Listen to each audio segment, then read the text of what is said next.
que brille en ti su luz. Al que te salvó confiesa siempre, todo debes a Jesús. No te dé temor a ser por Cristo, cuanto de tu parte está. Obra con amor, con fe, constancia, tus trabajos premiará.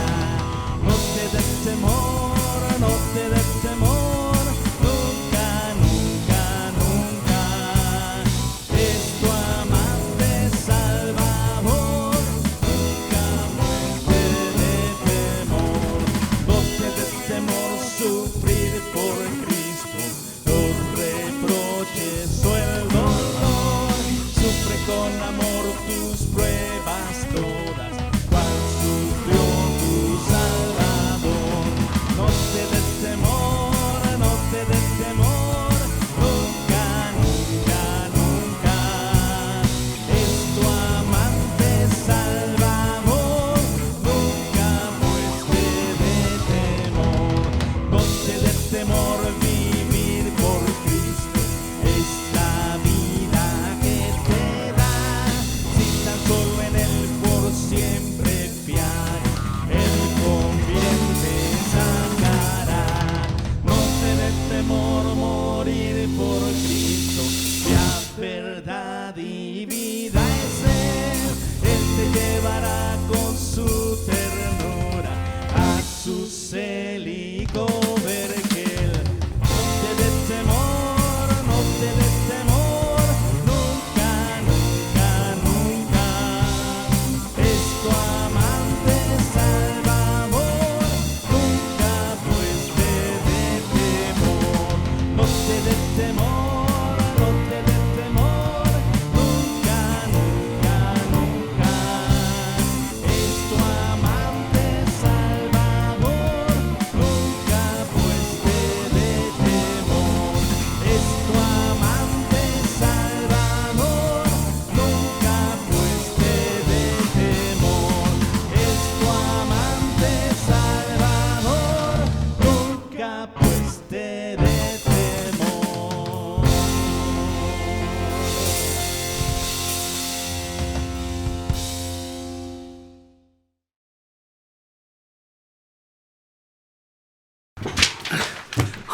Hola hermanos, ¿cómo están? Dios les bendiga mucho. Bienvenidos a otra transmisión más dominical, dominguito 30, ya concluyendo el mes de septiembre y concluyendo también con las actividades que estamos haciendo de la Biblia, ¿sí? Entonces, sean bienvenidos a otra transmisión dominical y espero que estén en casita, que estén en si esto es su celular, ya les habíamos recordado que apáguenlo, o si es mejor verlo en la laptop o en la tele. Y si lo tienen en su celular, pues nada más no le hagan caso a los WhatsApp, ¿verdad? Bueno, vamos a dar avisos del día de hoy, son los que damos cada domingo, que es son las diezmos y ofrendas, por favor.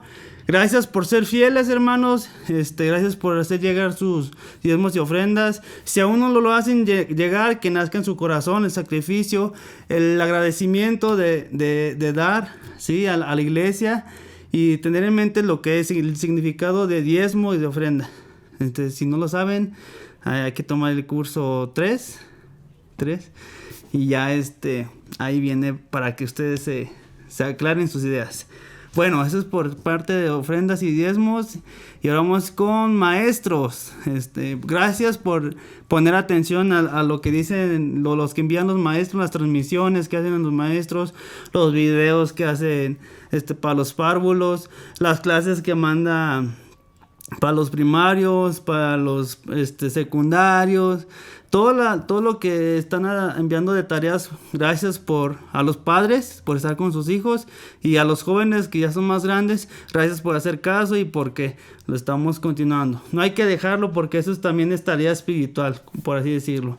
Hay que edificarnos también con lo que envían los maestros y ser de ejemplo, ¿verdad? Y también otra... las transmisiones. Gracias también por seguirnos los miércoles y hoy domingo 30 de septiembre para seguir en esta transmisión. De agosto. ¿De agosto? Sí, bueno, para la siguiente semana de agosto, pero gracias por las de septiembre que ya pasaron, por estar en contacto, por estar en... Al revés. Es agosto. Perdón, agosto, septiembre, lo siento. Al revés. Bueno, por lo me entendieron, ¿va? Sí.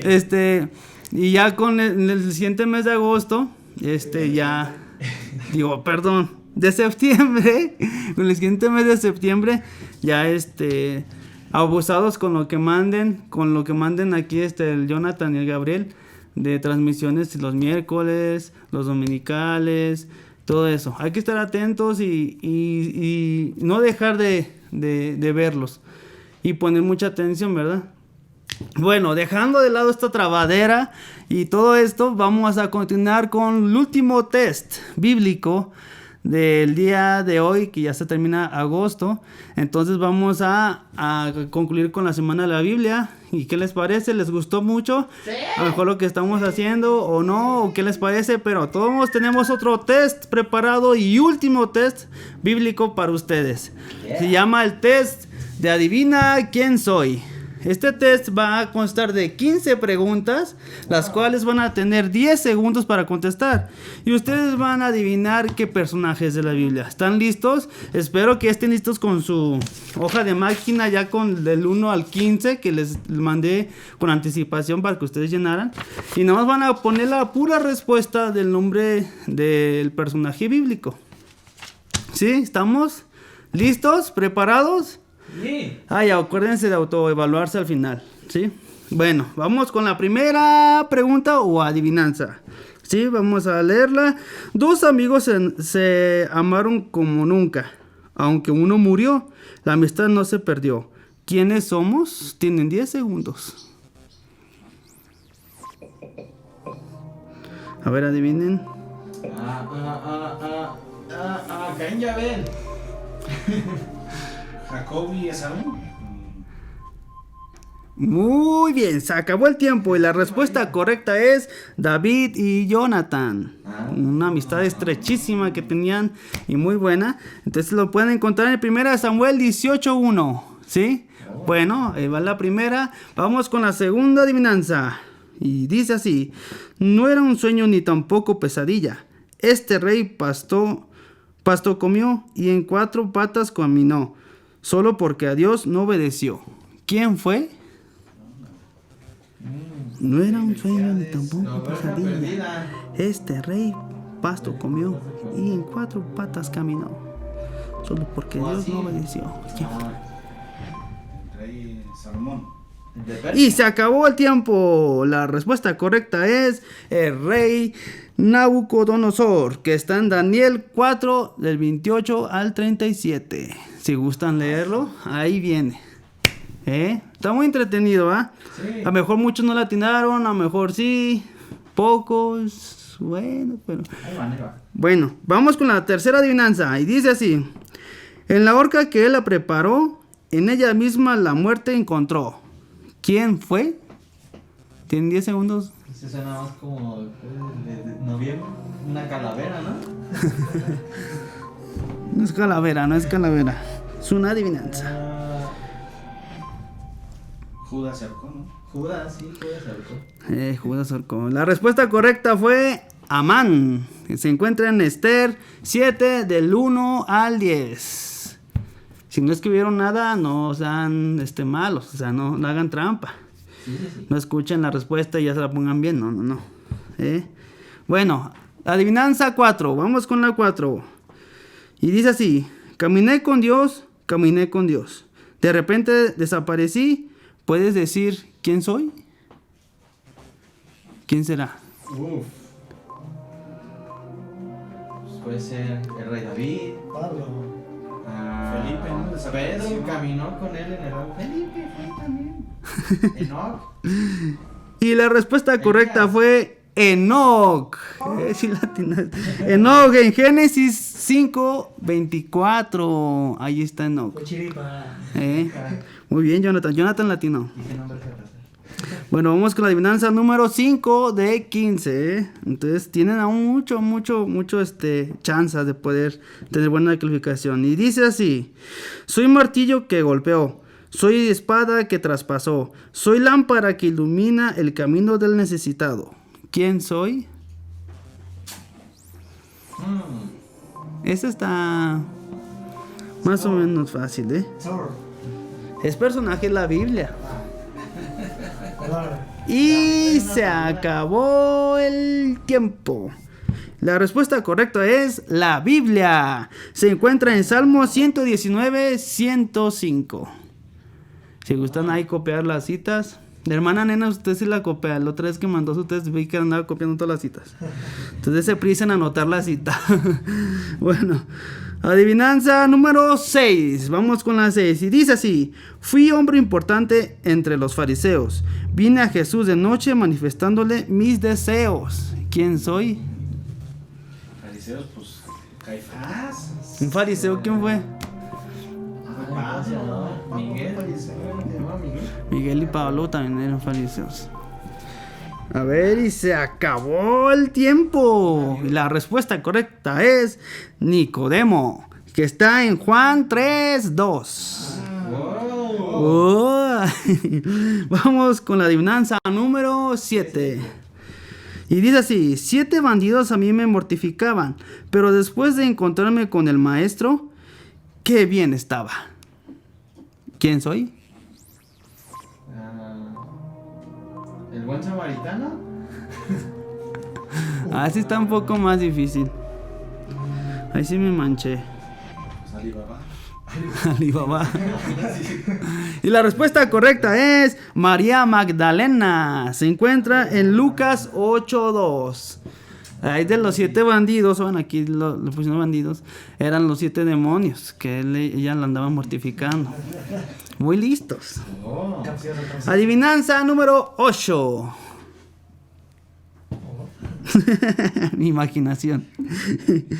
Y dice así: fui un hombre que meditaba con profundidad devoción, poderoso en las escrituras y de noble corazón. ¿Quién soy? Muchos, pero pocos a la vez. Salomón, no. Ay, regresa. Digo, yo no sé. Daniel. Y se acabó el tiempo. Los 10 segunditos se acabaron y la respuesta correcta es Apolos. Se encuentra en Hechos 18 del 24 al 25. Si seguimos con las adivinanzas. ¿Y qué tiene el rey en la panza? Ah, no sé qué. Adivinanza número 9. Y dice así: un secreto no se debe decir. Un hombre quedó ciego por su secreto compartir. ¿Quién soy? Está fácil, adivinan los párvulos o los primarias. Bartimeo, por andar de hablador. Bartimeo, ciego por ver. Y se acabó el tiempo. La respuesta correcta es Sansón. Está en Jueces 16, del 16 al 21. Por compartir su secreto, ¿va? Sí. Bueno, adivinanza número 10. Vamos con la 10. Ya más faltan 6 preguntas, ¿sí? Con esta. Entonces ahí va la 10. Y dice así: salí de mi tierra, una terrible hambruna me obligó. Mi esposo e hijos murieron, pero mi nuera me salvó. ¿Quién soy?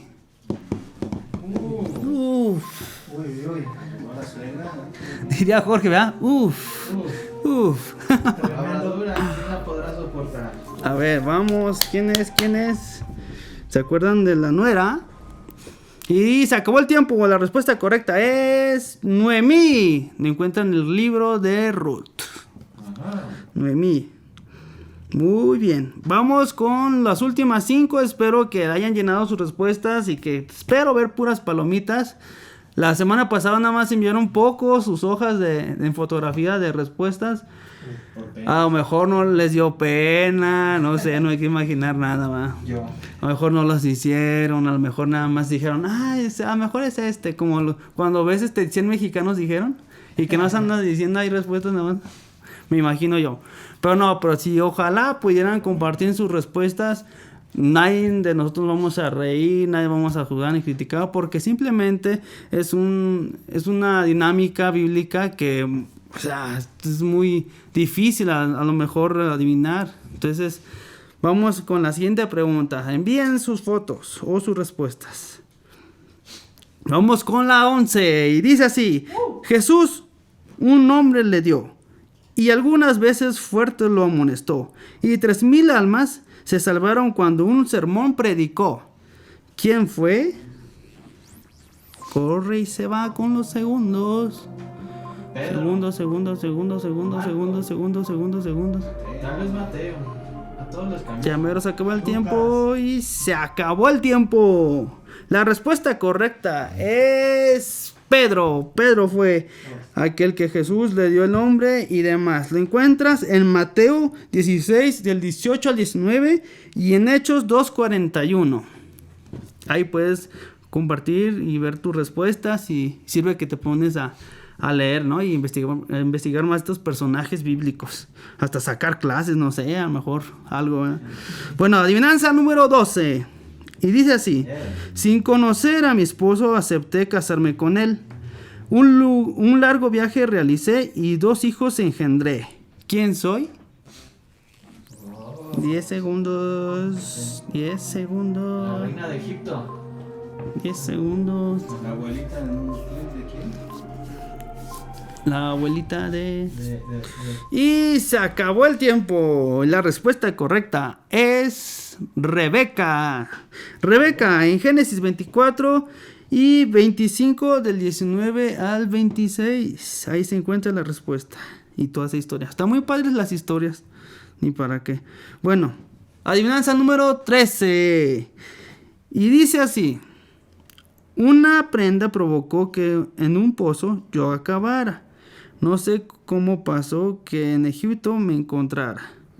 ¿Quién soy? Esa es para los niños, ¿no? Sí. Se los hubiera hecho en inglés para que no le entendieran. Es que perdió el juego y tuvo que dar prenda. Bueno, sí, para que tengan una respuesta correcta, ¿va? Josué. La respuesta correcta de esta adivinanza es José. Así es, José, el famoso José el soñador. Se encuentra en Génesis 37. Muy bien, nos quedan 2 adivinanzas. Va la 14. Y dice así. Primero fui apóstol y después tesorero. Y terminé ahorcado. Todo por traicionero. ¿Quién soy? Casi muchos ahorcados, ¿ah? Joacín, Jonatán, Joel. Josías, Juan, Jonás.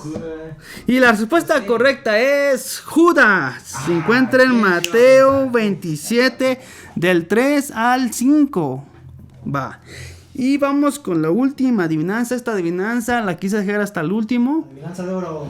La quise dejar hasta el último a ver si le atinan. Es una de mis favoritas que leí y que encontré. Y dice así. Soy grande y muy hermosa. Y un día habitaré en una ciudad gloriosa. ¿Quién soy? Interesante. Soy grande y hermosa. A ver, ¿quién latina? La esposa de Goliat. La esposa de Goliat. Dalila. Y se acabó el tiempo. Los que respondieron esta pregunta, muy bien. Pero la respuesta correcta es la iglesia. Se encuentra en Apocalipsis 21 del 18 al 27. Ahí describe todo lo de una iglesia y creo que 8 cosas y características de los pisos y de las piedras y no sé qué onda. Pero está muy padre. Entonces, ya se terminó el test de las adivinanzas de quién soy. Y ya se acabó este mes de agosto, del mes de la Biblia. Y espero que les haya gustado estas interacciones, juegos bíblicos. Y muy entretenidos. Y espero que se lo hayan pasado bien. Compartan sus respuestas, platíquenlo, medítenlo. Investiguen a los personajes. Cada uno tiene una historia muy padre. ¿Y qué hizo en la Biblia? Cada personaje tiene algo interesante. Aprendamos de ellos, lo bueno, lo malo. Y pues gracias por seguirnos. Nos vemos hasta la siguiente. Nos vemos a ver qué onda, qué vamos a hacer la siguiente semana, ya mes de septiembre. Pero por lo mientras, y lo mejor de este día es la predicación. El mensaje que nos tiene que dar el pastor el día de hoy. Por favor, ya agarren sus Biblias, apaguen su celular o pónganlo en silencio y agarren sus notas también para que apunten. ¿Sale? Yo me retiro el día de hoy y espero que les haya gustado. Nos vemos. Hola, qué sorpresa, hermanos, ¿cómo están? Bueno, listos para el mensaje del día de hoy. Es algo que el Señor ha estado trabajando con nosotros en esta semana y que queremos compartirles, pues siempre recordando que antes de que nosotros podamos comunicar un mensaje a la iglesia, pues el Señor primero nos confronta a nosotros con ese mensaje. Y esta ha sido una semana pues complicada en ese sentido, pero aquí tenemos lo que pues el Señor quiere compartir en nuestros corazones para nuestra iglesia el día de hoy. Ustedes recordarán que en semanas anteriores les compartí el pasaje de 2 de Corintios 5:17, donde dice: de modo que si alguno está en Cristo, nueva criatura es. Las cosas viejas pasaron, he aquí todas son hechas nuevas. Y platicábamos de que cuando alguien está en Cristo, pues tiene evidencias.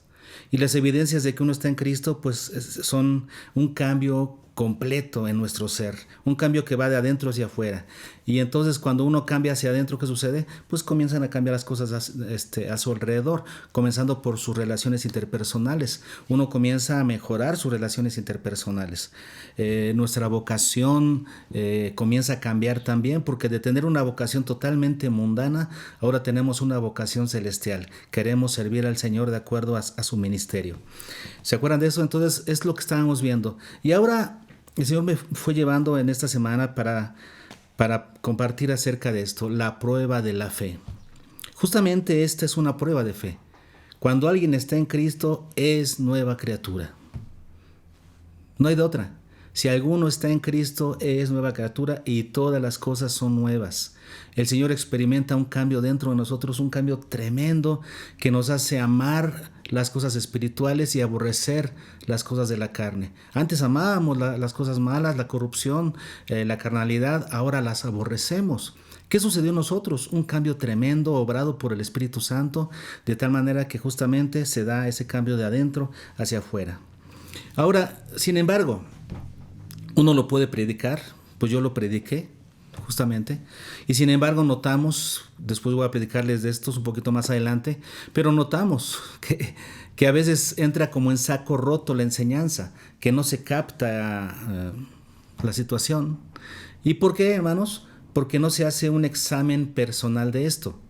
Yo lo puedo estar predicando y enseñando, pero mientras la iglesia, mientras cada uno de nosotros a nivel personal no hagamos un examen minucioso, concienzudo, personal de nuestra situación, no van a haber cambios.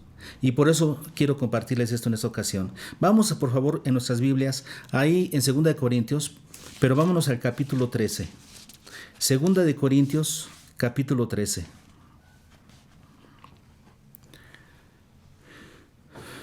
Muy bien, esperamos un momentito para que todos lo tengan. Y pues en estos últimos mensajes hemos usado mucho la Biblia y siempre lo vamos a estar haciendo. Tengan siempre esa práctica, úsenla, trabajen en ella, que sean cada vez más expertos en la palabra de Dios, ¿no? Procuren utilizar sus Biblias para que se experimenten en ella, porque pues, en el celular es muy fácil, pero es mejor que comiencen a manejar su Biblia, su libro, ¿verdad? Para estudiar. Ok, ¿ya lo tienen? 2 Corintios 13, versículos 5 en adelante. Y vean lo que dice. Examinaos a vosotros mismos si estáis en la fe.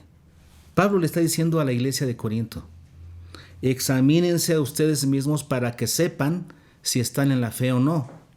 Esto quiere decir que es algo válido. Nosotros debemos examinarnos, examinar nuestra vida para que nosotros nos convenzamos, estemos seguros de que estamos en la fe. Así es que esto es bíblico, es válido. De vez en vez nosotros deberíamos examinar nuestra vida para saber si estamos bien, si vamos por el buen camino. ¿Cuáles son las pruebas que van a convencerme que voy por buen camino en la vida cristiana y que no me estoy desviando? Y los creyentes deberíamos hacer esto frecuentemente, examinarnos a nosotros mismos para saber si estamos en la fe. Y dice, probaos a vosotros mismos. Tenemos que ponernos pruebas. Como ahorita el test que nos puso Mike, ¿no? ¿Cuántos habrán reprobado? ¿Cuántos de ustedes habrán dicho, ay, no me sé estos personajes? Pues porque no leen. Este test les puso una prueba para saber cuántos saben de la Biblia. Así nosotros tendríamos que probarnos continuamente, probarnos de verdad, ponernos pruebas para saber si estamos en la fe o no estamos en la fe. Y a veces no lo hacemos, ¿verdad? Creemos que por pertenecer a una iglesia, creemos que por ser evangélicos, no sé de dónde sacamos ese pensamiento de que los católicos se van al infierno, los musulmanes van al infierno, los gnósticos se van al infierno, pero los evangélicos se van al cielo. ¿Quién te dijo que los evangélicos se van al cielo? Muchos evangélicos se van a ir al infierno, porque no tiene que ver con religión, tiene que ver con tu fe. ¿Cómo está tu fe? Entonces tendríamos que examinar y probar nuestra fe para saber si está bien o no. Es lo que está diciendo el apóstol Pablo aquí. Dice, ¿o no os conocéis a vosotros mismos? ¿No son capaces de conocerse a ustedes mismos como para saber si están bien o no? Yo creo que sí deberíamos de saber cómo estamos. A veces nos hacemos patos, pero sí sabemos cómo estamos. Y es lo que dice Pablo, ¿acaso no saben cómo están? ¿No se dan cuenta? Y luego dice Pablo, a menos que estéis reprobados. Eso quiere decir que cuando nosotros estamos reprobados es cuando nos hacemos patos. Pero cuando nosotros somos responsables con nuestra cristiandad, entonces vamos a examinarnos y a probarnos a nosotros mismos para saber realmente cómo estamos.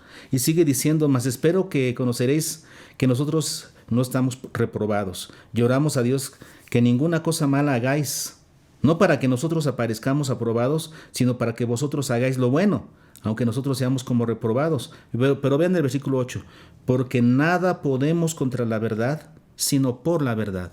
Eso quiere decir que el elemento que nos debe evaluar, ¿ya? Nosotros debemos evaluarnos conforme a la verdad del Evangelio. La verdad del Evangelio. Ese es nuestro elemento de prueba. Nosotros no podemos probarnos en base a nuestros propios conceptos, ¿no? Porque entonces vamos a fracasar. Vamos a hacer como cuando vamos a sacar un certificado médico, ¿no?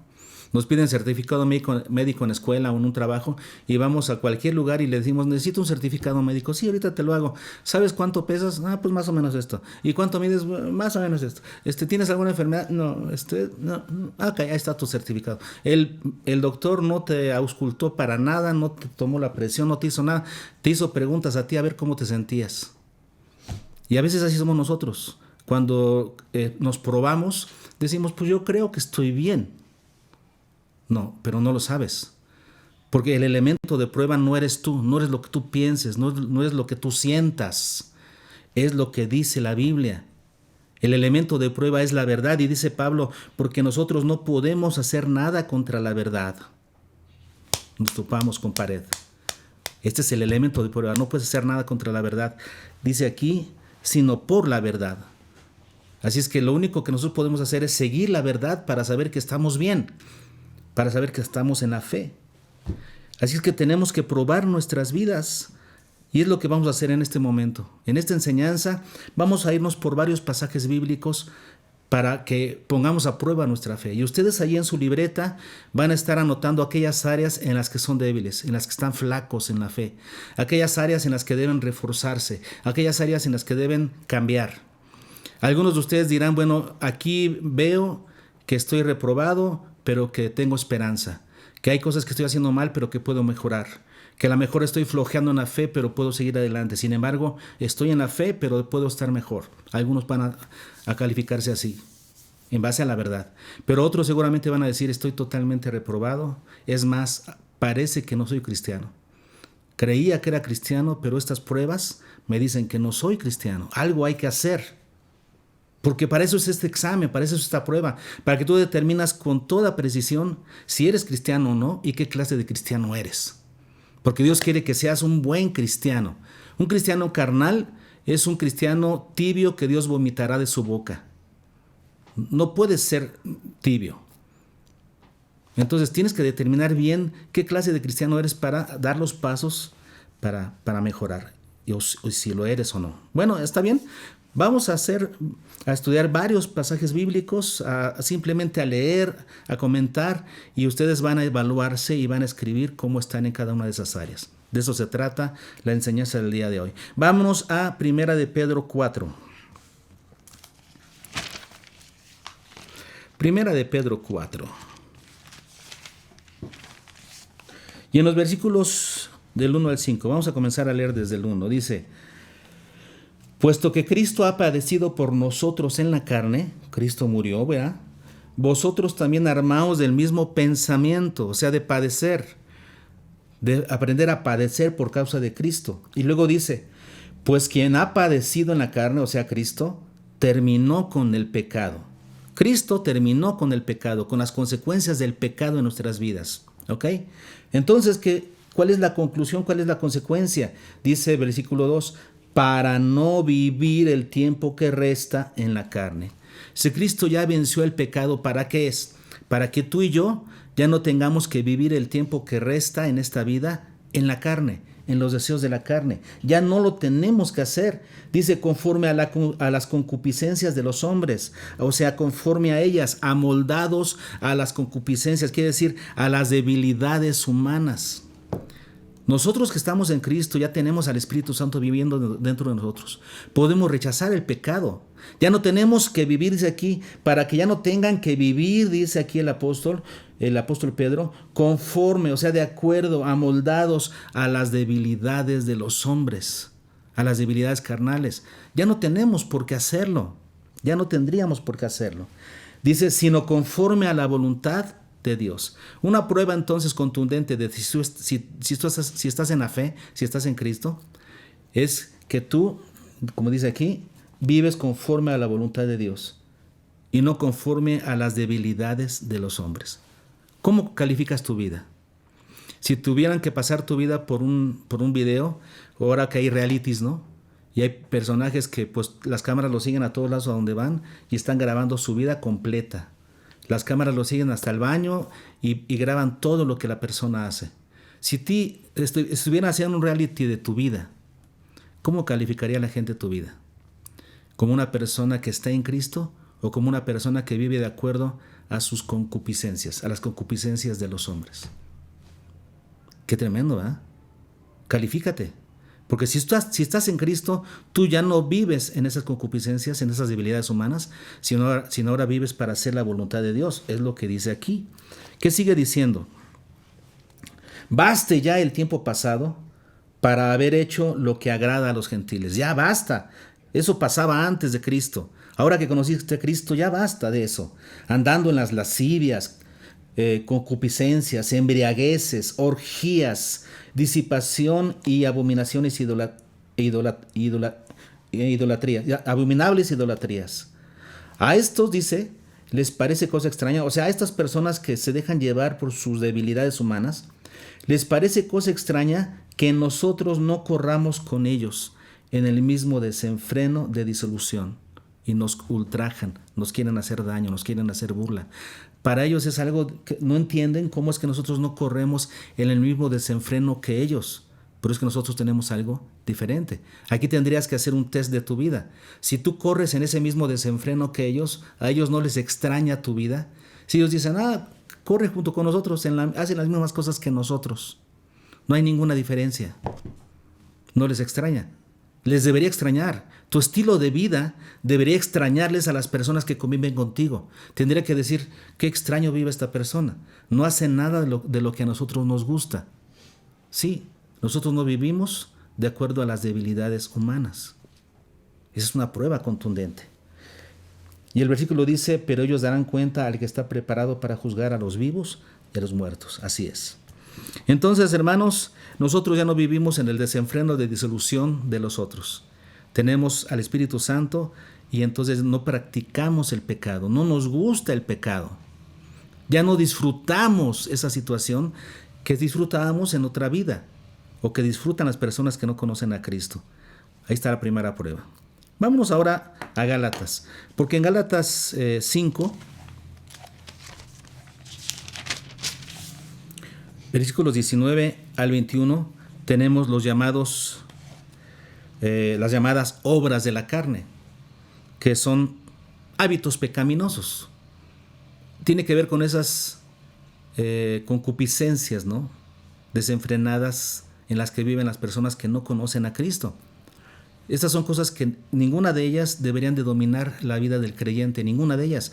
Vamos a repasar cuál es esta lista tan larga, una de las más largas de la Biblia, esta lista de hábitos pecaminosos. Vamos a ir analizando cada uno a ver si nosotros no caemos en algunos de ellos. Sería una prueba de que no estamos bien, de que no vamos bien. Así es que hábitos pecaminosos. Comienza hablando aquí, los primeros 4 son hábitos pecaminosos sexuales. Dice versículo 19, y manifiestas, o sea, expuestas, ¿no? Manifiestas son las obras de la carne. No hay forma de que estas obras de la carne se oculten. No hay forma de que las podemos calificar de otra manera, porque son manifiestas, están expuestas. Estas son obras de la carne y no hay forma de ponerles otro título. No hay forma de enmascararlas. Nosotros no podemos decirle de otra forma. Son pecados, son hábitos pecaminosos, son deseos de la carne y están manifiestos. ¿Cuáles son? Bueno, aquí tenemos la primera. La primera es adulterio. ¿Qué es adulterio? Traicionar los votos matrimoniales. Si tú ya estás casado, no puedes traicionar esos votos ni en pensamiento ni con tu vista. Debes ser totalmente fiel a tu esposa, a tu esposo. Esto es para los matrimonios. ¿Le eres totalmente fiel a tu esposa, a tu esposo? Si no, estás en adulterio. Después dice fornicación. La fornicación tiene que ver con pecados de índole sexual. Cualquier tipo de pecado de índole sexual entra en fornicación. Es la palabra porneía griega. Y aquí entran muchas, como ya dijimos, ¿no? Por ejemplo, relaciones sexuales fuera del matrimonio, la unión libre. Hay algunos en nuestra iglesia que viven en unión libre, que tienen relaciones sexuales sin haberse casado. Es fornicación. Es fornicación, es un pecado. Vives en pecado. Pornografía. ¿Cuántos jóvenes ven pornografía en sus tiempos de ocio? ¿Qué más? Todo tipo de pecado sexual, ¿no? La lascivia viene más adelante descrita, pero cualquier tipo de pecado sexual entra dentro de la fornicación. ¿Qué más? Inmundicia, dice aquí. Número 3, inmundicia. Inmundicia tiene que ver con todo tipo de inmoralidad. Todo tipo de inmoralidad. ¿Nosotros cómo nos vestimos? ¿Nuestra manera de vestirnos es decente o es indecente? Es inmoral. Tu vestimenta dice cómo estás. Las poses fotográficas. Yo veo a veces muchachitas cristianas sacándose fotos en poses muy sensuales. ¿Por qué? ¿Qué quieres demostrar? Se sacan fotos así de cuerpo completo y parando la pump ¿qué quieres demostrar? ¿Por qué esas fotos las suben al internet para que todo el mundo las vea? Eso es sensual. No subas ese tipo de cosas, no lo hagas. Esas poses son inmorales o tienen otro nombre en el Instagram. Entonces cuida lo que subes. La inmundicia tiene que ver con el robo, con la mentira, con las malas palabras. ¿Cuántos de nosotros tenemos lenguaje sucio, lenguaje inmoral? ¿Para el mundo es normal? Tú ves películas, tú ves la forma en la que la gente se comunica en la tienda, en la calle. Su manera de hablar es así, fea, inmoral. Pero para los creyentes eso no está bien, ¿ok? Inmundicia. Lascivia. Decíamos, la lascivia tiene que ver con pensamientos impuros habituales. Cuando ya tu mente está totalmente llena de pensamientos impuros, la lascivia tiene que ver con eso. No paras de pensar en cosas impuras. Todos esos son los pecados que tienen que ver con lo sexual. Esa es la primera lista. Luego vienen 2 cosas que tienen que ver con hábitos pecaminosos rituales. Número 1, la idolatría. ¿Qué es la idolatría? Adorar a la creación. Adorar cualquier cosa que no sea a Dios. Puedes adorar personas o actividades. Cualquier cosa cualquier cosa que no sea Dios y que tú la tengas como cosa principal, la adores, es idolatría. Hechicerías, tiene que ver con prácticas supersticiosas, amuletos. ¿Cuántos de nosotros todavía nos ponemos amuletos para la buena suerte? Que la pirámide, que un elefante para la buena suerte. ¿Qué cosas nos ponemos para atraer las buenas vibras? Eso está mal. ¿Cuántos todavía le pasamos un huevo al hijo para que se le... Eso es espiritismo. Eso es hechicería. O pensamos que por decir un rezo, hoy en internet salen rezos, repite este rezo o mándale este rezo a 10 personas y vas a recibir un beneficio. Eso es hechicería. Y la iglesia hoy en día hace muchas hechicerías. Se ven iglesias que, por ejemplo, dicen, si tú te llevas esta agua del río Nilo, si tú llevas esta agua de Jordán, vas a recibir sanidad o vas a ser lleno del Espíritu Santo. Todo eso entra en la categoría de hechicería. Hábitos pecaminosos relacionales. Aquí tenemos 9 hábitos pecaminosos relacionales. Número 1, enemistades. ¿Qué son las enemistades? Cuando tú no quieres llevarte bien, enemistades, con ciertas personas por su raza, por su cultura, por su estatus social. Hay cierto rechazo, esa es enemistad. Eso significa aquellas personas que ven a Yola y a sus hijos y no se quieren acercar, por ejemplo. O cualquier otro huichol, o tepehuán, o como quieran que ustedes llamarle, que sean gente de diferente estatus social y no nos queremos acercar. Eso es enemistades. Pleitos es el resultado de las enemistades. Es causar problemas con ese tipo de personas. Celos por comparación, por sentimiento de inferioridad. Iras. La ira tiene que ver aquí con explotar, tener momentos destructivos. ¿Cuántos de ustedes han tenido ira con sus hijos, papás? En un momento dado se llenan de ira y escupen veneno y dañan a sus hijos. ¿Y cuántos de ustedes han pedido perdón a su familia, a sus hijos por haber explotado? O hijos a sus padres. Eso es pecado. Esa es una obra de la carne. No digas, es que así es mi carácter explosivo. No, así no es tu carácter. Dios te dio un temperamento, el carácter lo puedes cambiar y tienes que arrepentirte de esa situación y decidir mejorar, porque no puede ser que estés explotando en ira cada rato y lastimando a los demás. Eso es un hábito pecaminoso. Contiendas. Las contiendas tienen que ver con enfrentamientos, con hacer guerra. ¿Cuántos se pelean unos con otros por dinero, por herencia, por cosas materiales principalmente? Son los principales pleitos que hay en la sociedad es por cosas materiales. Los creyentes no deben pelearse por herencias, por cosas materiales. El apóstol Pablo enseña que está mal que vayamos a juicio por cualquier tipo de cosa. Deberíamos ser capaces de solucionar a través del perdón. Bueno, contiendas, ¿verdad? Disensiones, tiene que ver con divisiones, lo que es contrario a la unidad. Cuando no queremos estar unidos unos con otros, comienzan las disensiones. Y las disensiones que producen herejías, porque la herejía tiene que ver con sectarismo, es con tener grupitos o grupos en pugna, grupos que se enfrentan unos contra otros porque tienen diferentes ideas. En la iglesia no pueden haber grupitos, no pueden haber herejías. Envidias, tiene que ver con guardar resentimiento contra otros, resentimientos amargos, o sea, amargura, a veces por semanas, meses o años. Esa es una obra de la carne. Son obras de la carne, son hábitos pecaminosos. Tienes que perdonar, tienes que aprender a perdonar, no seguir guardando amargura por tanto tiempo contra una persona. ¿Te estás probando a ti mismo? ¿Te estás examinando para saber si estás en la verdad o no? Esto es lo que lo determina. Envidias, ya dijimos, homicidios. Matas a la gente aquí en tu mente. No necesariamente tienes que sacar un revólver y asesinar a alguien. Los homicidios, Jesús lo dijo, es cuando tú deseas algo negativo contra la persona, ya lo estás asesinando. Homicidios. Y por último tenemos otra lista de 2 o de 3, podríamos decir, que son hábitos pecaminosos engañosos. Tiene que ver con las borracheras. El gusto por inventar una realidad mentirosa. Porque cuando alguien toma o fuma o toma cualquier sustancia, drogas, es para salirse de su esclavitud, de su realidad. Se sale de su realidad y se esclaviza en ello porque terminan siendo esclavos de ellos. Y todo mundo que está metido en esa esclavitud de las drogas, del alcohol o del cigarro, te va a decir es que yo lo dejo cuando quiera.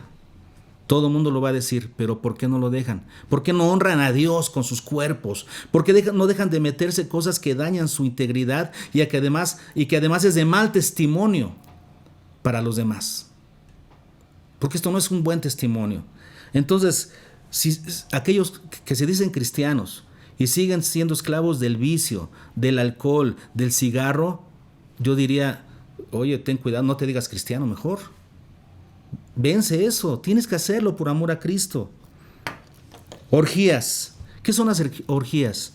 Son fiestas con excesos. Es diferente una fiesta bonita donde hay convivio, donde todos ríen, están contentos, a una orgía. La orgía significa hay excesos. ¿Y qué son los excesos? Es cuando hacemos actividades que nos hacen perder la cordura.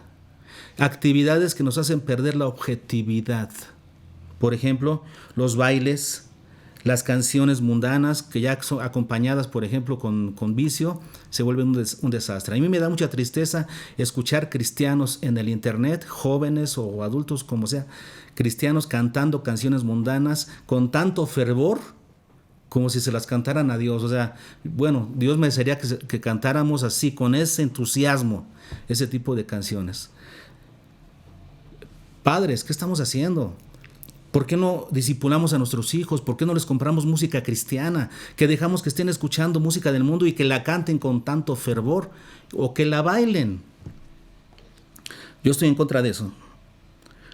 Y luego dice el apóstol Pablo, por si faltara algo, porque la lista es grande, pero él como que dice, pero no hice una lista completa. Todavía hay muchas cosas más, por eso dice aquí, o cosas semejantes a estas.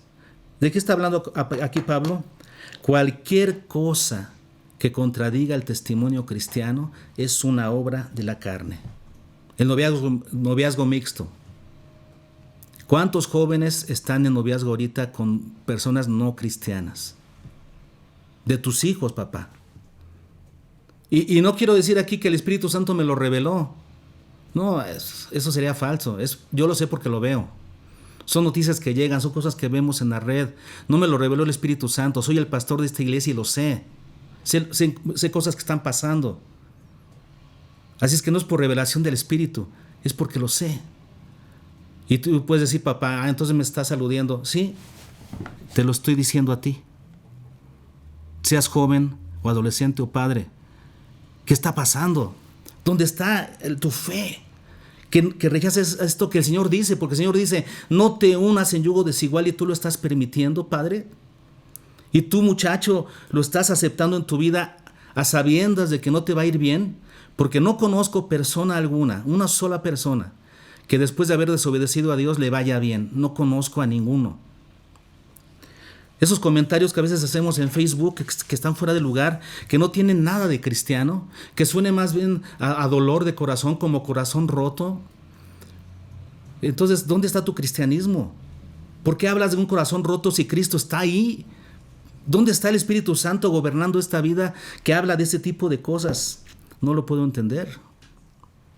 Pero sigamos. En 1 de Pedro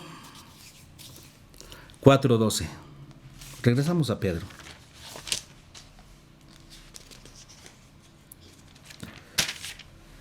Y dice, amados, no os sorprendáis del fuego de prueba que os ha sobrevenido como si alguna cosa extraña os aconteciese. ¿Qué sucede? Que aquellos que sí viven de manera correcta su cristianismo, ¿saben qué? Viene un fuego de prueba en esta vida. En esta vida, los que viven verdaderamente como cristianos nadan contra la corriente. Viven en un fuego de prueba. Así es, pero Cristo fue probado también.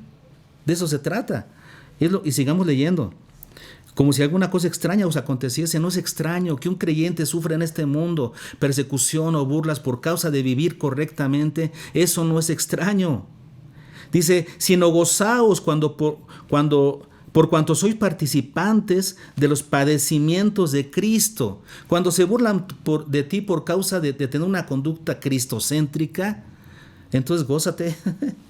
Gózate porque estás participando de los padecimientos de Cristo, para que también en la revelación de su gloria os gocéis con gran alegría. Si sois vituperados por el nombre de Cristo, sois bienaventurados, porque el glorioso Espíritu de Dios reposa sobre vosotros. Ciertamente de parte de ellos Él es blasfemado, pero por vosotros es glorificado. Así que ninguno de vosotros padezca como homicida o ladrón o malhechor o por entremeterse en lo ajeno. Pero si alguno padece como cristiano, no se avergüence, sino glorifique a Dios por ello. Luego vean el 17. Porque es tiempo que el juicio comience por la casa de Dios. ¿El juicio comienza por dónde? Por la casa de Dios. Y ese juicio comienza cuando un creyente comienza a vivir correctamente, porque entonces está en un tiempo de prueba en este mundo. Ahí ya comienza la prueba del verdadero creyente. Pero si el juicio comienza por el creyente, dice aquí, y si primero comienza por nosotros, ¿cuál será el fin de aquellos que no obedecen al Evangelio de Dios? Versículo 18. Y si el justo con dificultad se salva, hermanos, con dificultad, con esfuerzo. La vida cristiana es una vida de esfuerzo. El creyente con dificultad se salva, en donde aparecerá el impío y el pecador. ¿De qué lado estás? ¿De los que viven la vida fácil o difícil? ¿De dónde? Vamos a Mateo. Miren, en Mateo 7 viene un texto maravilloso en este sentido, que nos va a volar la cabeza. De verdad que sí.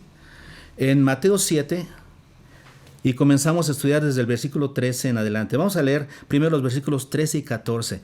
A propósito de lo que estamos ahorita platicando, ¿no? De que el cristiano con dificultad se salva. Y eso lo dijo Pedro, que fue un apóstol directo de Jesucristo. Pero ¿de dónde lo sacó Pedro? ¿De sus propias ideas? No, vean lo que Jesús enseñó en el Sermón del Monte. Y Jesús enseñó el Sermón del Monte, que son los capítulos 5 al 7 de Mateo, es el Sermón del Monte. Un sermón que Jesús le enseñó a ¿quiénes? A sus discípulos. Aquí no dice que Jesús este sermón se lo enseñó a toda la gente. Dice que Jesús estaba con sus discípulos, los llamó para que se acercaran, y este es un sermón para los discípulos. Y vean lo que Jesús le dice a sus discípulos. Son palabras para nosotros, la iglesia. Y vean lo que dice primero. Entrad por la puerta estrecha. ¿Por qué? Porque ancha es la puerta y espacioso el camino que lleva a la ¿qué? A la perdición. Jesús habla de perdición. Jesús es el personaje en la Biblia que más habla sobre el infierno, más que cualquier apóstol, más que cualquier libro de la Biblia, los evangelios. Jesús es el que más habla del infierno, de la condenación, de la perdición. ¿No lo sabían? ¿Y pensamos que Jesús es puro amor? Sí, pero por amor tiene que hacer esto. Entonces, dice, ancha es la puerta y espacioso el camino que lleva a la perdición, y muchos son los que entran por ella. ¿A quién le está hablando esto, hermanos? Dijimos, ¿a no cristianos? Le está hablando a cristianos. Y les está diciendo, entren por la puerta estrecha. Porque ustedes, que se supone que ya están en Cristo, deberían estar por la puerta estrecha y el camino angosto.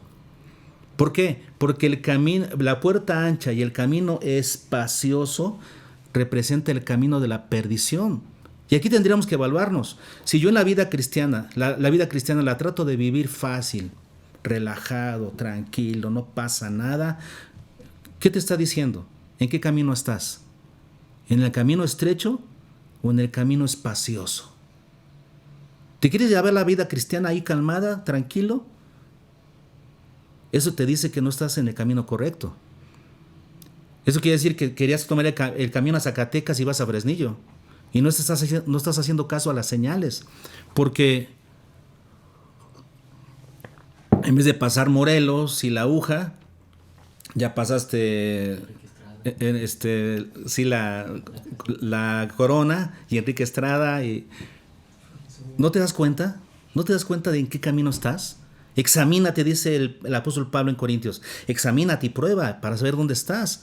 Porque si tú dices que eres cristiano, pero estás muy tranquilo, muy holgado en el camino, que dice aquí en el camino espacioso, ¿qué significa? Que estás equivocado. Estás en el camino que lleva a la perdición. El que es un verdadero creyente, ¿sabes qué? Está en la puerta estrecha, en el camino angosto, porque ese es el que lleva a la vida, versículo 14. Y pocos son los que la hallan. Este camino de dedicación, son pocos los que hallan este camino de dedicación. La mayoría de los creyentes creen que la vida cristiana es holgada y es tranquila. No, hermanos. Es el camino angosto. Es el camino difícil. Es el camino estrecho es el camino de las abstinencias. Es el camino de las dificultades, es el camino de las molestias, es el camino de los trabajos, es el camino de no amoldarse. Esa es la puerta estrecha. Pero si el creyente quiere vivir en un camino donde no hay que abstenerse de nada, donde puede participar de todo, donde no hay dificultades, estás equivocado en el camino. ¿Ok? Versículos 15 al 20. Dice el 15: guardaos de los falsos profetas que vienen a vosotros, esta es la clave, con vestidos de ovejas, pero por dentro son lobos rapaces. Vestidos por fuera como ovejas, pero por dentro. ¿Cuántos de nosotros vivimos un cristianismo por fuera? Vamos a la iglesia, cumplimos con todos los deberes eclesiásticos, parecemos cristianos, pero por dentro somos lobos. Por dentro no es cierto. ¿Por qué? Porque cuando salimos de la iglesia evidenciamos qué somos. Y sigue diciendo, versículo 16: por sus frutos los conoceréis. ¿Acaso se recogen uvas de los espinos o higos de los abrojos? Te puedes vestir de oveja, pero a fin de cuentas vas a sacar lo que eres. Como dice el dicho, tarde o temprano sacas el cobre.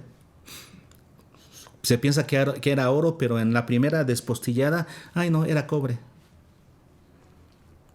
Por sus frutos los conoceréis. ¿Acaso se recogen uvas de los espinos? No, por supuesto que no. O sea, si tú te vistes de uva, pero realmente eres espino, no vas a dar fruto. Y dice, o higos de los abrojos. Así, todo buen árbol da buenos frutos. Esta es una sentencia tremenda del Señor Jesús. Esta es una sentencia que nos hace volar la cabeza. Porque está diciendo el Señor, así, todo buen árbol da buenos frutos. ¿Pero qué? Pero el árbol malo da frutos malos. No hay de otra. Por eso tienes que analizar tu fruto. Tienes que analizar tu vida y determinar, bueno, realmente cómo está mi vida, qué tipo de frutos estoy llevando, cuál es mi conducta, cuáles son mis anhelos, qué es lo que persigo en esta vida, porque eso determina si eres o no eres, si eres un fruto, si eres un árbol bueno o eres un árbol malo. ¿Qué es lo que lo determina? ¿Qué es lo que lo determina? El fruto, la conducta. Si vamos a Santiago, nos dice algo similar. No pierdan, por favor, ahí en su Biblia a Mateo 7, no lo pierdan, pongan ahí un separador. Pero vamos a Santiago capítulo 2, porque ahí tenemos algo similar, ¿no? Que el apóstol Santiago, que era un pastor, porque Santiago era el pastor de la iglesia de Jerusalén, y igual que yo, un pastor sabe lo que pasa con su congregación. Yo no hablo a las demás congregaciones, yo le estoy hablando a Isem Calera, porque conozco a Isem Calera. Y entonces dice aquí, Santiago, que conocía su iglesia de Jerusalén, dice, capítulo 2, versículo 14, hermanos míos, ¿de qué aprovechará si alguno dice que tiene fe y no tiene obras? Aquí la clave, ¿cuál es? Esta frase, ¿de qué aprovechará? Esa es la clave para que entendamos lo que está tratando de decir Santiago. Si alguno dice que tiene fe, pero sus obras no demuestran esa fe, dice, ¿de qué aprovecha? Es una mentira, no hay provecho alguno. Y el apóstol Santiago pone un ejemplo, dice, si un hermano o una hermana están desnudos y tienen necesidad de mantenimiento de cada día, y alguno de vosotros les dice, id en paz, calentaos y saciaos, pero no les dais las cosas que son necesarias para el cuerpo, ¿de qué aprovecha? Ese es el ejemplo que pone aquí Santiago. El ejemplo es, así como cuando tú no le das al que necesita, le das nada más palabras, sí, vete y caliéntate, pero no le das comida ni una cobija para que se caliente y coma. Si no le das lo que necesita, si le das puras palabras, ¿de qué aprovecha? Y por eso concluye aquí Santiago diciendo, así también la fe, si no tiene obras, es muerta en sí misma. No digas que tienes fe. Si tu conducta, si tu manera de vivir, si tu estilo de vida no evidencia que eres cristiano, no digas que eres cristiano. Es más, no lo tienes que decir. La evidencia son tus obras. Tu conducta es lo que evidencia si eres de Cristo o no eres de Cristo. Y es lo que tú tendrías que examinar, no tus palabras, no tus confesiones. Vamos a eso. Porque a veces nosotros decimos, mi confesión, yo confieso al Señor. ¿Y eso es suficiente? Bueno, ahí te va lo que dice los versículos 21 al 23. Regresamos a Mateo 7. Y en los versículos 21 al 23 dice, no todo el que me dice, No todo el que confiesa, Señor, Señor, entrará en el reino de los cielos. Esta es una prueba contundente. Dice aquí, no todo el que me dice. Y algunos de ustedes me dirán, bueno, hermano Ramón, pero en Romanos 19 dice que si confesares con tu boca que Jesús es el Señor y creyeres en tu corazón que fue levantado de los muertos, serás salvo. Hay que confesar con la boca que Jesús es Señor y serás salvo. Bueno, es que no has entendido el contexto de ese pasaje. Porque estamos en la carta que Pablo escribe a romanos, a los que vivían en la capital del Imperio Romano, donde estaba el César, el emperador. Y allá, cuando un grupo de personas se encontraban en la calle, de repente llegaba una caravana con personas de gobierno y con una especie de imagen del César. Y cuando llegaban ahí a donde estaba la gente, cada uno de los que estaban en ese lugar tenían que acercarse a esa imagen y confesar, César es Señor. Y entonces César es Señor, y se libraban. Pero si había un verdadero cristiano, no iba a decir César es Señor. Iba a decir, no, César no es Señor, Jesús es Señor. ¿Y saben qué? Se lo llevaban preso, lo metían a la cárcel, lo azotaban. Eso significa confesar a Jesús como Señor, estar dispuesto a padecer por Cristo. Pero nosotros no lo entendemos así. Pensamos que es confesar a Jesús como Señor, es decir, Señor, Señor, Señor. Eso no es la confesión.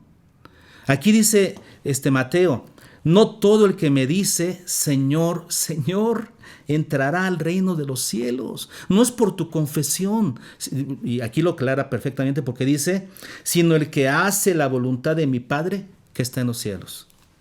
Volvemos al punto. No es lo que confiesas, no es lo que dices, son tus obras. Es tu conducta lo que determina si vas en camino al cielo o no. A veces decimos, ¿cómo sabes que aquel no es cristiano? ¿A poco lees su mente? ¿A poco tienes la capacidad, tienes el discernimiento para leer su mente y ver su corazón? No, pues la verdad no. Pero sus obras me lo dicen. Digo, no es tan difícil. No necesitamos tener poderes psíquicos para saber si alguien es cristiano o no es cristiano. No hace falta. Las obras dicen, por sus frutos los conoceréis. No el que me dice Señor, Señor, sino el que hace la voluntad de mi Padre. El que vive conforme a la voluntad de Dios, que está aquí en la Biblia, que no está difícil, aquí está en la palabra, cómo tienes que vivir. ¿Por qué no vives así? ¿Será que no eres cristiano? O a lo mejor eres un cristiano desobediente y el Señor te tiene que disciplinar. Porque Dios al que ama, disciplina. No todo el que me dice Señor, Señor. Y luego sigue diciendo, ¿verdad? Muchos me dirán, otra vez, me dirán en aquel día, Señor, Señor, ¿no profetizamos en tu nombre? Tremendo. Y en tu nombre echamos fuera demonios, más tremendo. Y en tu nombre hicimos muchos milagros, más tremendo. Pero vean lo que va a decir el Señor. Y entonces les declararé, nunca os conocí. Nunca os conocí. Apartados de mí, hacedores de maldad. Aquí el punto no está en si tú dices si conoces a Dios. Ese no es el punto. El punto aquí es si Dios te conoce a ti. ¿Será que Dios te conoce? Por ejemplo, si yo voy a Los Pinos, aquí a la casa del presidente, ¿no? Bueno, no sé si vive ahí, creo que él vive en su casa, pero suponemos que voy a la casa de Tello inclusive, a las oficinas de gobernación y le digo a la secretaria, quiero ver al gobernador Tello, a Alejandro Tello. Y me va a decir, ¿y usted quién es? Pues fulanito de tal. Yo conozco al gobernador, yo lo he visto en la tele, yo lo conozco. Una vez estuve en una junta de pastores ahí y me saludó de mano, lo conozco. Entonces van y le dicen, el señor Elías Ramón Varela Calvillo está afuera, lo quiere ver. ¿Y ese quién es? No lo conozco. ¿Voy a entrar a ver a Alejandro Tello? No, porque él no me conoce. Yo puedo decir que lo conozco, pero él no me conoce a mí. ¿Y para cuántos de nosotros será esto? Esta tremenda desgracia que le sucede a este personaje. Porque esos personajes dicen, Señor, Señor, en tu nombre hicimos esto. Jesús les va a decir, pues, no te conozco, discúlpame. No te conozco. ¿Nos va a pasar como Judas? Que después de 3 años de estar con Jesús, Jesús le dijo, tú eres para mí un acompañante, ¿no eres un amigo? No te conozco, apártate de mí. Y luego le dice, hacedor de maldad. Apártense de mí, hacedores de maldad. Y esta palabra, hacedores de maldad, es tremenda. Porque hacedores está conjugado, ahora les va. Hacedores está conjugado en presente, participio, voz media. Significa participio, una acción habitual; presente, una acción continua; voz media, una acción que cae sobre el mismo sujeto. Ellos son hacedores continuos, habituales. ¿De qué? De maldad. Y la palabra maldad es una palabra que me llamó mucho la atención. Me puse a buscar cuál era la palabra maldad y encontré que es la palabra anomos. Anomos. Maldad es la palabra anomos griega. ¿Y saben qué es anomos? Es el prefijo a, que significa sin. Nomos, ley. Sin ley. Eso quiere decir que son personas que viven sin ley. Los hacedores de maldad son las personas que viven sin tener una ley sobre sus cabezas, que no admiten ley más que la suya propia, viven conforme a sus propios deseos. Los que no son de Cristo viven anomos, sin ley. Son ley para sí mismos y hacen lo que quieren. Pero los que somos de Cristo, hermanos, los que somos de Cristo tenemos una ley sobre nosotros, la palabra de Dios. Nuestro Dios, Jesús es nuestro Señor y su palabra es la que nos rige. En cada aspecto de nuestra vida somos regidos por la palabra. Pero si nosotros vivimos como si no tuviéramos ley sobre nosotros, el Señor nos va a decir, no te conozco, apártate de mí. ¿Estás dispuesto a arriesgarte a eso? ¿Cómo estás viviendo? ¿Estás viviendo para tus propios placeres o estás viviendo sujeto al Señor? Vean lo que dice en 1 de Pedro capítulo 2. Volvemos a Pedro porque Pedro es tremendo. Es un apóstol que estuvo con Jesús, ni más ni menos. Y tiene mucho que decirnos a este respecto. En 1 de Pedro capítulo 2 versículos 15 y 16. Bueno, vamos a leer el 16 nada más. Dice, como libres. ¿Cómo debemos de vivir? Dice Pedro, como libres. Pero no como los que tienen la libertad como pretexto para hacer lo malo. Muchas veces el cristiano dice, yo soy libre en Cristo y puedo hacer lo que quiera. No, como libres, pero no usando la libertad como pretexto para hacer lo malo, dice, sino como siervos de Dios, sino como esclavos de Dios. ¿Cómo debemos vivir, hermanos? Como esclavos de Dios. No debemos de vivir con tal libertad que hagamos lo que nosotros queramos. Ese tipo de libertad no está bien, porque nos esclavizamos a nuestros propios deseos y nuestros deseos nos van a hacer esclavos. Es mejor ser esclavo del Señor. ¿Por qué? Porque tendremos con recompensa la vida eterna. Entonces, ¿qué sentencia tan grande, no?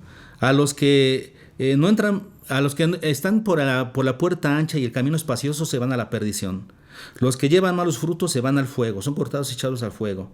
Todo el que dice Señor, Señor, pero no hace la voluntad del Padre, será apartado, porque el Señor le dirá, no te conozco, apártate de mí. Qué sentencias tan tremendas. Vamos a la última sentencia, ¿no? Porque aquí tenemos en el capítulo 7, versículos 24 a 27, una parábola más del Señor Jesús, hablándoles de la importancia de ser hacedores de la palabra. Y aquí la sentencia es una ruina grande si es que no accedemos, si es que no obedecemos. Vivir en una grande ruina. Ahí les va. Versículos 24 en adelante. Dice, cualquiera pues, cualquier persona, cualquier creyente, cualquiera pues que me oye estas palabras y las hace, le compararé a un hombre prudente que edificó su casa sobre la roca. Descendió lluvia y vinieron ríos y soplaron vientos y golpearon contra aquella casa, pero no cayó, porque estaba fundada sobre la roca.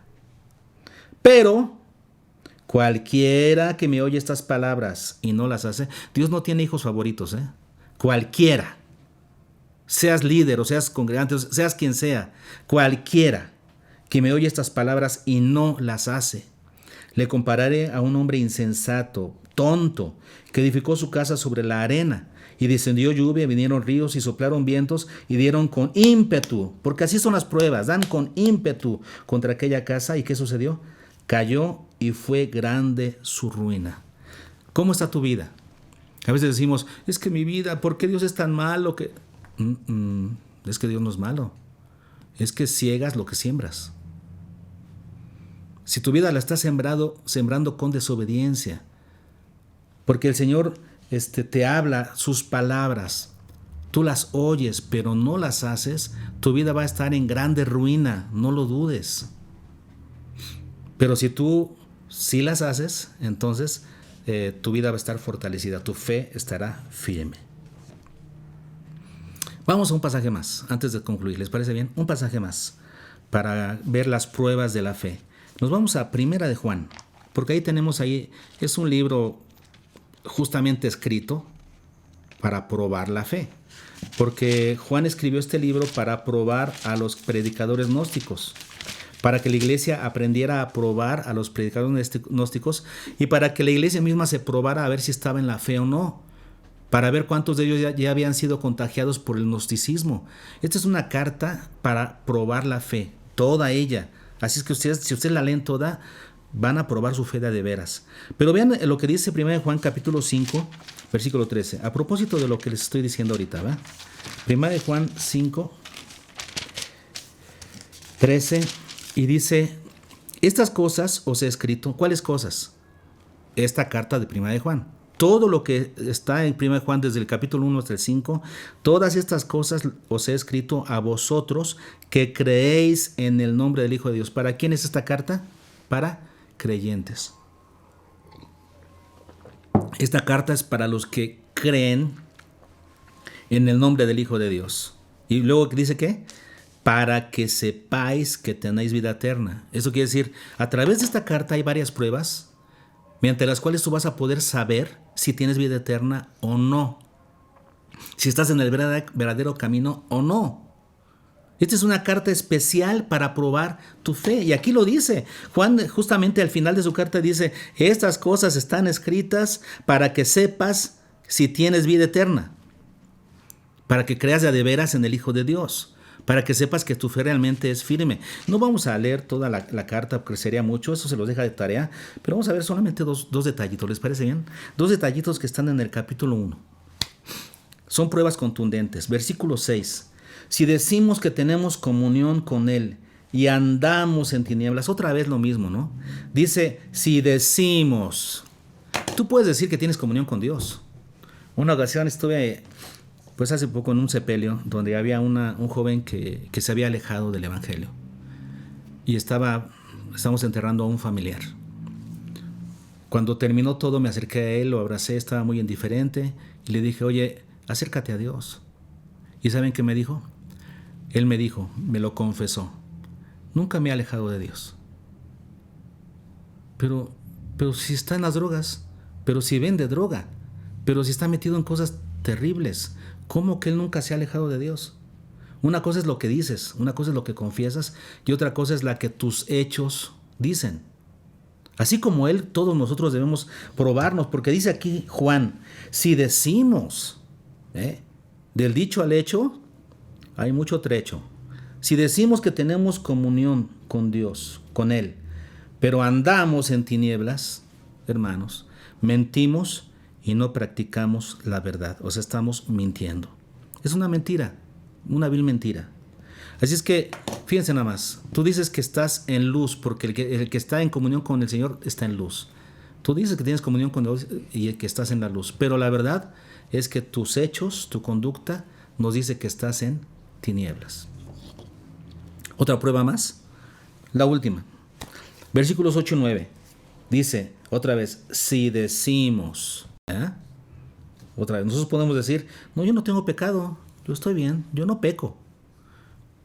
¿Qué dice aquí? Si decimos que no tenemos pecado, nos engañamos a nosotros mismos y la verdad no está en nosotros. Vean lo que dice el 10. Si decimos que no hemos pecado, le hacemos a él mentiroso y su palabra no está en nosotros. ¿Por qué? Porque la palabra de Dios, ¿qué dice? Que todos somos pecadores. Que no hay justo ni aun uno. Para que nosotros podamos comenzar a practicar la santidad y a vivir correctamente en el camino de Dios, el primer hecho del que tenemos que partir es que somos pecadores. Ese es un hecho. Somos pecadores. Todos somos pecadores y merecemos el castigo de Dios, por supuesto. No hay justo ni aun uno y todos los días pecamos. Es un hecho. Sin embargo, ¿cuál es la diferencia? ¿Cuál es la diferencia entre alguien que no conoce a Dios y alguien que sí? en alguien que se ha rendido a Dios y alguien que no. ¿Cuál es la diferencia? Bueno, que ya no practicamos el pecado habitualmente. Sí caemos en pecado, pero ya no lo practicamos habitualmente. ¿Y qué pasa cuando pecamos? Cuando llegamos a pecar. Dice el versículo 9, si confesamos nuestros pecados, eso quiere decir, te das cuenta de que has pecado e inmediatamente lo quieres confesar. Es lo que hacemos nosotros los que estamos en Cristo, los que verdaderamente estamos en la fe. Nos duele tanto el pecado que inmediatamente nos damos cuenta de que hemos fallado y que hacemos, confesamos. ¿Saben cuál es la palabra griega para confesar? Es la palabra homologeo, hablar lo mismo. Homologeo significa hablar lo mismo. Hablar lo mismo que ¿quién? Que Dios en su palabra. Si la palabra dice esto es pecado, tú lo confiesas, quiere decir hablas lo mismo. Dices, Señor, si tú das esa definición de pecado, ¿sabes qué? Soy un pecador. He pecado en esto. Hablo lo mismo. Eso significa confesar. Confesar no significa dar excusas, no significa poner excusas y justificarnos a nosotros mismos. No, homologueo, hablar lo mismo. Eso es confesar. Señor, estoy de acuerdo contigo, de acuerdo a tu palabra, que esto es pecado. Soy un pecador. Lo confieso.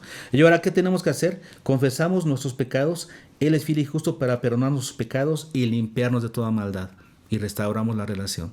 Un creyente, en cuanto peca, se da cuenta y restaura. Qué triste me es ver a muchos creyentes que siguen cayendo en el mismo pecado, en el mismo error, y parece que están bien, que no pasa nada. Les voy a poner un ejemplo para que entendamos cómo funciona esto. Imaginen ustedes a un esposo.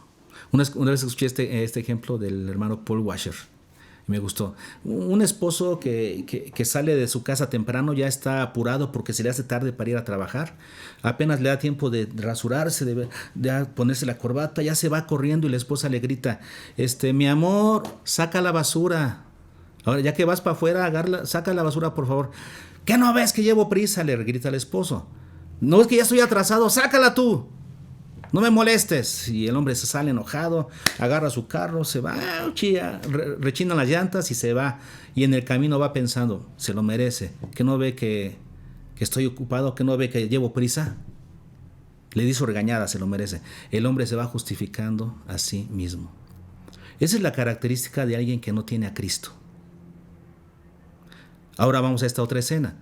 La misma persona, diríamos, o el mismo acto, un hombre de familia que se levanta, pero ya se le hace tarde, apenas se cansa a rasurarse, a bañarse, a comerse un pan tostado, ya va para afuera y la esposa le grita, mi amor, saca la basura, por favor, ya que vas de paso, saca la basura. Y el hombre le grita, ¿qué te crees que es temprano? Ya voy tarde, ahí la sacas tú. Y se agarra su carro y se va en el camino. Pero en el camino comienza a sentirse mal. Y dice, ¿cómo hice eso? ¿Por qué le grité a mi esposa? ¿Por qué me dejé exasperar? Y bueno, llegó a su trabajo y en el trabajo volvió a pensar, es que no estuvo bien lo que hice. Y se sigue sintiendo mal. Y por más que él quiere justificarse a sí mismo, ¿vea? El Espíritu Santo, con esa conciencia fortalecida por el Espíritu Santo, lo siguen acusando. Y él dice, no está bien lo que hice. ¿Y saben qué? Esta persona no va a estar contenta hasta que agarre el teléfono y él habla a su esposa. Oye, mi amor, perdóname porque te grité. Perdóname por eso que hice. Sé que te hice sentir mal. Mira, no vuelve a suceder. Perdóname, por favor. Y la esposa, no hay problema. Se soluciona el asunto y el hombre ya finalmente completa su día de buena manera. Ven cómo uno se justificó a sí mismo, pero el otro se arrepintió y confesó. Esa es la característica de un verdadero cristiano, que el Espíritu Santo inmediatamente lo redarguye. Como repito, yo a veces me doy cuenta que hay muchos creyentes que siguen viviendo en la misma situación, en el mismo pecado todos los días y se justifican a sí mismos. Tienen muchas respuestas, tienen muchas razones para no dejar de hacer aquello que hacen. Te pueden decir toda una cátedra de sus razones de por qué no dejan de hacer aquello que hacen. Se justifican a sí mismos. En vez de confesar, hablar lo mismo, de acuerdo a la palabra, y que el Señor perdone su pecado. Hermanos, podríamos pasar todo el día hablando de pasajes bíblicos que hablan sobre esto mismo. Pero ¿qué es lo que les quiero decir? Hermanos, la fe es demostrada por la conducta, por el estilo de vida. No por lo que dices, no por lo que hablas, no por lo que confiesas, sino por tu estilo de vida. Yo como pastor, como ya dije, noto muchas inconsistencias de la fe y me pregunto, ¿serán salvos los que hacen esto? Sí, lo siento, tengo dudas. Y como soy pastor, como soy el líder de esta iglesia, me preocupa el estado espiritual, más que nada el estado espiritual de las personas. Me preocupa que en salud o en enfermedad la persona no esté bien en Cristo. Si una persona está enferma, gravemente enferma, pero su fe está bien, estoy tranquilo. Pero si una persona está sana, con plena salud, pero su fe está mal, estoy contristado. Realmente, yo digo, yo no puedo saber si ustedes están bien o no. Eso es cosa de ustedes con Dios, aunque las evidencias que son los frutos me lo hacen ver. Pero ustedes, yo les pregunto, ¿ustedes no son capaces de examinarse a ustedes mismos? ¿No son capaces de probarse a ustedes mismos para ver si están bien o no? ¿No son capaces de mirar a sus hijos para saber cómo andan? Dice el apóstol Pablo, examinaos a vosotros mismos si estáis en la fe. Probaos a vosotros mismos. ¿O no conocéis a vosotros mismos? ¿No os conocéis que Jesucristo está en vosotros a menos que estéis reprobados? Hermanos, ¿cuántos de nuestra iglesia estarán reprobados? Pruébate, hermanos, examínate, arrepiéntete, confiesa, conviértete. Entonces vendrán tiempos de refrigerio. Como dice el 2 de Crónicas, habrá salud en nuestra tierra. Habrá salud en nuestra tierra. Eso es lo que quería dejarles como mensaje. Medítenlo. Y como familia, órenlo. Examínense como familia. Es lo que les digo en esta ocasión. Los dejo con el siguiente himno que habla acerca justamente de ser luz en donde quiera que estemos. Brilla en el sitio donde estés. Yo pregunto, ¿cuántos de nosotros brillaremos en la oscuridad o cuántos haremos las tinieblas más densas todavía? Brilla en el sitio donde estés. Dios les bendiga.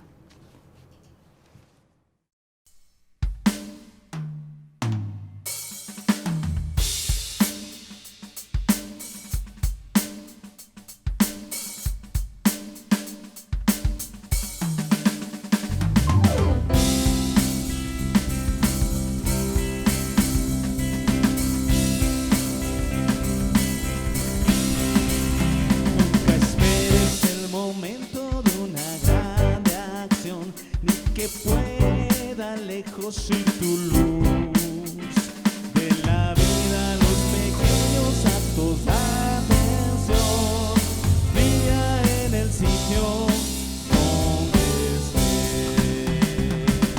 brilla en el sitio donde estés, brilla en el sitio donde estés, puedes con tu luz a alguien perdido rescatar.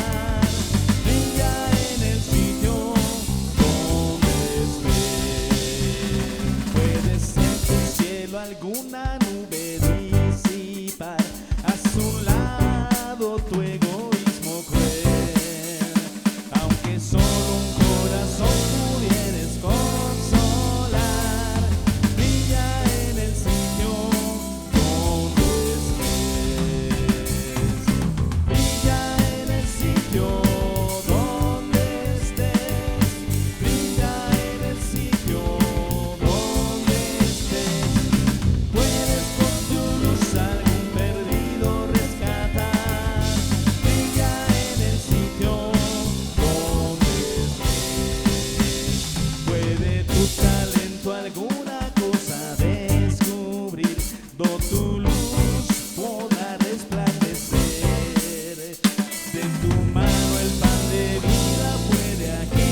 Thank